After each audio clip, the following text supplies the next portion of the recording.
Barca. Ini mau Barca.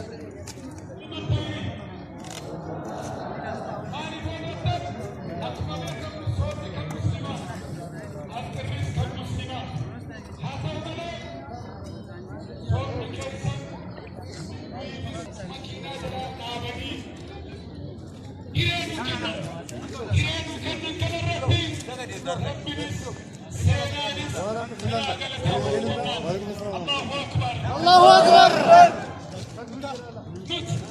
Akka abbootii amantaa musliimaa qofa kan ta'an akka amantaa biraattis Ibraahimirraa barsiisaa bakkanaattis as jiranii kunis maayilii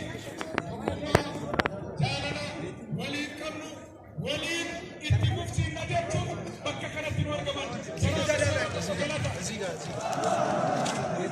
kana jedhee booda ergaa quraanii qabu